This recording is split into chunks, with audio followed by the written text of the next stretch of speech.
Good morning दोस्तों, आदर्श mathematics channel पर मैं विक्रम कुमार आपका स्वागत करता हूं। अभी हम लोग देखेंगे जैसे a प्लस बी का पावर 0 क्या होता है, a प्लस बी के पावर 1 क्या होता है, a प्लस बी के पावर 2 क्या होता है, यानी a प्लस बी के whole square, a plus B के whole cube, a plus B के पावर 4, इसी प्रकार dot dot dot A plus B के पावर n क्या होता है। अब देखिए a प्लस बी के पावर 0 किसी वैल्यू के पावर 0 बराबर क्या होता है, 1 होता है। यहाँ से a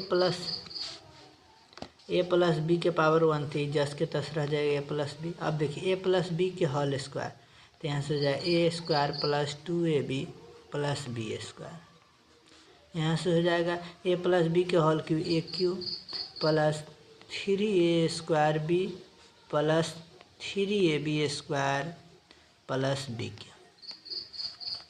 अब देखिए यहाँ क्या है, एक a और b दो वेरिएबल टर्म है, इसका a भी 1 है, a भी 1 है। तो यहाँ देखिए तो 1 1 यहाँ हो गया 2। आइए देखिए पावर बढ़ते जा रहा है, यहाँ पावर 0 1 2 3, अगला में हो जाएगा 4। उसी प्रकार देखिए अब यहाँ देखिए 1 1 यहाँ 2 हो गया, यहाँ 1 के अब यहाँ क्यू रह गया। अब देखिए 1 इसमें है 1 और यहाँ पर है 2, 1 2 यहाँ हो गया 3, फिर यहाँ 2 1 यहाँ हो गया 3, यहाँ पावर बढ़ते चल गया। फिर यहाँ देखिए यहाँ है 1 यहाँ है 3, तो ये हो जाएगा 4। अब पावर घटते क्रम में a का पावर घटेगा, b का पावर बढ़ेगा, तो यहाँ जाए a4 से अब हो गया 4a3b प्लस फिर 3 3 6 a स्क्वायर बी स्क्वायर हो गया। उसका 3 1 4 4 a B Q plus b के पावर 4, इस प्रकार बढ़ते जाएगा। अब देखिए यहाँ से देखने में हमको क्या मिल रहा है कि पावर बढ़ते जा रहा है। पावर एक तरफ से a का वैल्यू जैसे जैसे आगे बढ़ रहे हैं वैल्यू बढ़ेगा, इधर से आगे बढ़ने पर a का वैल्यू घटेगा। 2 1 0 3 2 1 0 4 3 2 1 0, यही ना आ रहा है। अगला में जैसे मान लिया a प्लस बी के पावर 5 होगा, तो क्या हो जाए a के पावर 5 और 1 4 5 a के पावर 4 b प्लस 6 4 10, यहाँ से जाए a के पावर q a क्यू और बी स्क्वायर प्लस अगला में हो जाएगा 6 4 10 था, अब 10 4 14 a square B Q plus 4 1 5 a B के पावर 4 प्लस b के पावर 5, यही हो गया।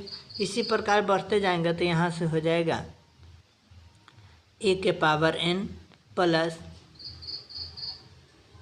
इसका स्ट्रक्चर पर देखिएगा तो यहाँ से आगे हम देख लेते हैं। यहाँ से देखिए अभी हम क्या क्या पढ़ें। पहले पावर यहाँ 1 था, देखिए यहाँ 1 था, आगे 1 हुआ 1, फिर 2 भाग में बटा ब्रांच बना तो 1 1। उसके अगला में इस दोनों से भी आया है तो 1 1 2, इधर के 1 के 1 रह गया, इधर 1 रह गया, 1 2 1 देखिए 1 2 1। फिर अगला स्टेप में 1 के 1 रह गया, यहाँ देखिए 1 के 1 रह गया, 1 और 2 यहाँ हो गया 3। फिर यहाँ फ्रेश में लिखे देखिए पहला था 1, उसके बाद 2 ब्रांच में बटा 1 1 2 हो गया। उसके बाद फिर यहाँ से देखिए एक इधर से 1 आ गया, इधर से इससे भी ये दोनों से टूट के आया 1 1 2 आ गया। फिर यहाँ 1 के 1 रह गया। अगला स्टेप में 1 के 1 इधर रह गया, इस दोनों का 1 2 3 बन गया। फिर इस दोनों का भी 3 बन गया, ये 1 के 1 रह गया। फिर अगला स्टेप में ये 1 का 1 रह गया, यानी इधर वाला a के पावर बढ़ते जा रहा है, b के पावर भी b के पावर बढ़ते जा रहा है, इस बीच में डिफरेंस होता है। तो 1 के 1 रह गया। अगला में 1 और 3 4 3 3 6 और 3 1 4, और फिर अगला 1 के 1, यही ना a के पावर 4 यानी 1 3 न 4 a क्यू बी तो 4 plus 6 a square B square plus 4 A B Q और प्लस बी क्यू, यही हो गया। इसी प्रकार अगर हम देखा जाए तो फाइनली फार्मूला हमारा आ जाएगा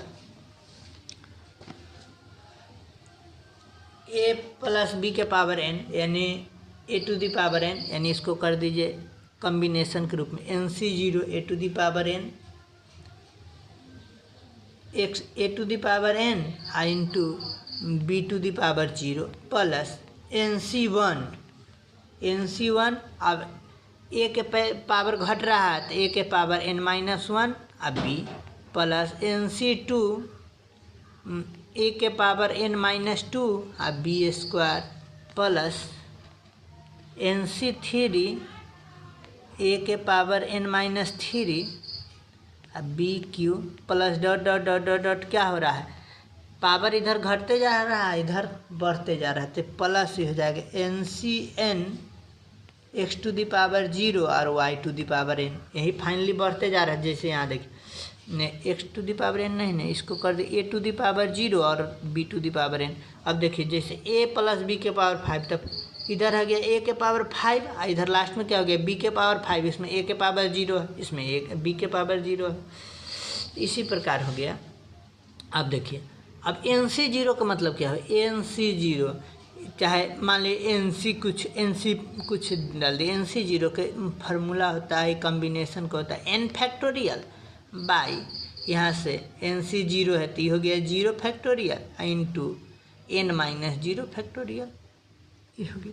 जैसे मान लिया जाए हम 5C2 लिख दिए, इसका मतलब हो गया 5 फैक्टोरियल बाई यहाँ से 2 फैक्टोरियल इंटू 5 माइनस 2 फैक्टोरियल। इसका मतलब एन सी आर अगर रहे तो एन फैक्टोरियल यही फार्मूला होता है by R factorial into N minus R factorial. अब यही देखिए जैसे 5 फैक्टोरियल बाई 2 फैक्टोरियल इन 5, इसको हम लिख सकते हैं यहाँ से 5 फैक्टोरियल के 5 इंटू 4 इंटू 3 फैक्टोरियल पर रोक देते क्या कि नीचे कट जाएगा, इधर 2 फैक्टोरियल के 2 इंटू 1 इंटू 5 माइनस 2 3 फैक्टोरियल के रहने दिए थे 3 फैक्टोरियल 2 2 जा 4 5 2 जा 10 आंसर आ जाएगा इसका।